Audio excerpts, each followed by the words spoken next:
Hello everyone.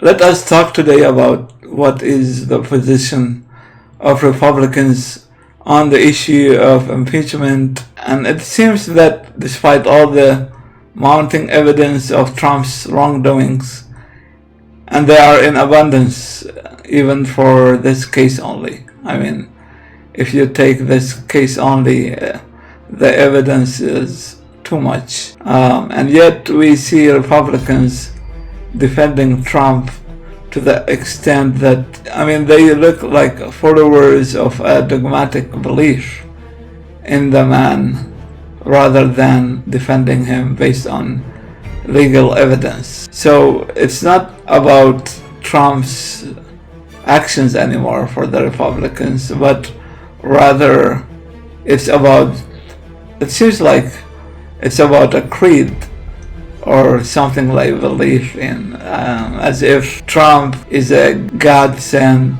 politician. So what caught my attention was a piece of writing by John Cass for the Chicago Tribune on November 22nd, where he tried to show the Californian representative Adam Schiff as a man seeking fame and glory through the impeachment itself. So Cass states that, so for him, Adam Schiff is like once considered becoming a screenwriter, but he abandoned glitzy Hollywood dreams for the meaty thrills of Washington intrigue. And as Lord High Inquisitor of Trump impeachment theater, he is author of yet another failed revenge fantasy crafted by Democrats to satisfy the resistance and keep their angry leftist base in line. That's what John Cass is saying. I mean, his radical point of view is also clear. I would say that Cass is trying to show Schiff as a man who aggrandizes himself, ignoring the Christ in chief in the White House, who announced copiously and still does every day that he is the smartest, most genius, and the chosen one, and whatever you think he could say, gratifying himself, he had said it and still saying it. And despite that, people like Cass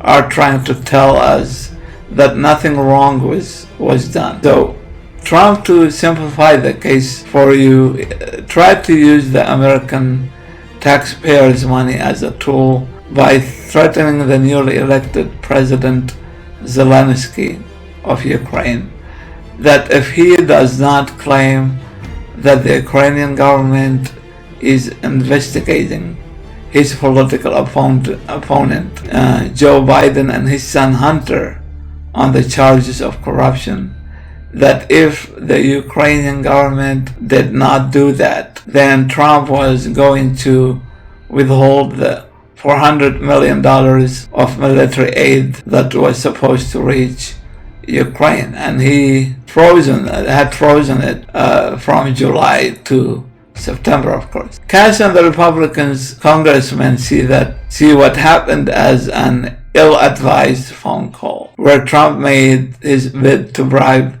Zelensky with the American military aid, and with such a logic, when they call it only ill-advised phone call, any president, including the impeached Richard Nixon, will be immune from any legal prosecution because Republicans want to create a form of government that is not from the people or by the people and for the people. No, they don't want that form of government. An impeachable offense should be compelling, overwhelmingly clear, and unambiguous, and it's not something to be rushed or taken lightly. I've not heard evidence proving the president committed bribery or extortion. I also reject the notion that holding this view means supporting all the foreign policy choices we have been hearing about over these last few weeks. politics. Now, Republicans are spreading the theory that Ukraine was the country that was trying to interfere in the US elections in 2016. However, that is not true, because that is exactly what Vladimir Putin was promoting shortly after Trump took office 2017. Also, by a simple logic, Ukraine has neither the financial nor the technological capabilities to do such a thing. And secondly, Ukraine is occupied with its struggle against Russian incursions that kills Ukrainian soldiers and civilians every day. So Russia wants Americans to believe such a conspiracy theory, because that achieves the following for them. First, as pointed out by David Holmes' testimony at the Congress, the Russians want such accusations to shift away from them. And secondly, again, according to Holmes, to create a wedge between the US and Ukraine. And of course, that will give Putin a more comfortable position to plan an invasion of Ukraine and the region around Ukraine. So it is easy for Republicans to shift the narrative of the events wherever they want, because they depend mostly on some grassroots who share a wide belief in conspiracy theories and who consider the majority of news agencies to be nothing but fake news. With such kind of voters, they are easily slipping from a regular political speech to a fascist, anti-global, anti-communist point of view.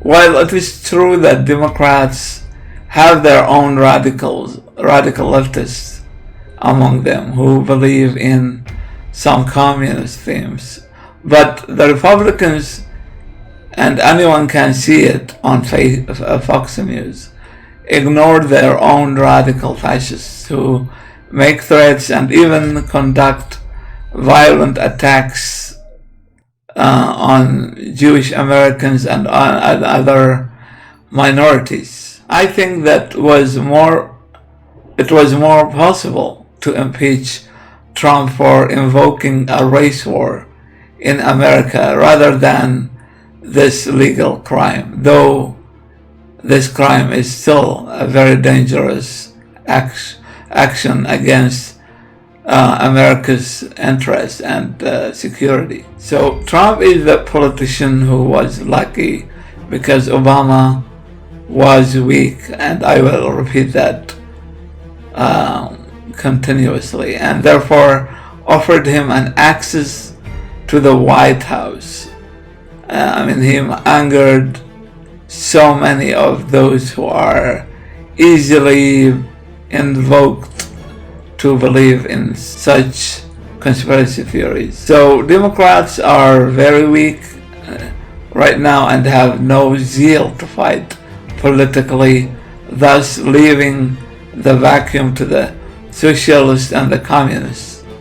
Now, those Republicans who are in power now will lose their power in the future, as more radical Nazi voices will benefit from such radical speeches and fake theories and fake conclusions made by Republicans. And it is really heartbreaking to see that both parties are preparing the country for a future civil war by adopting radical speeches and discourses. So my advice to the Democrats, that your politicians should be stronger, not based on radical economic theories or promises, but rather be more radical on adopting legal terms and adopting American themes that our history is rich of. Our struggle for equality and the struggle against mixing religion with politics. Yeah, they should be clear on that part. But all the other green deals or I consider some socialist promises are just another waste of efforts, and we all know that most American people have sensitive mentality against anything communist or socialist, and I myself, I don't like socialism or communism, but I only will vote for them for one reason: if the other part, which is the Republican, adopt the Nazi point of view or the fascist point of view, then I am forced to vote for Democrats, even though they have those radicals among them. But they are, for me, they are not as threatening as the fascists do. See you next time.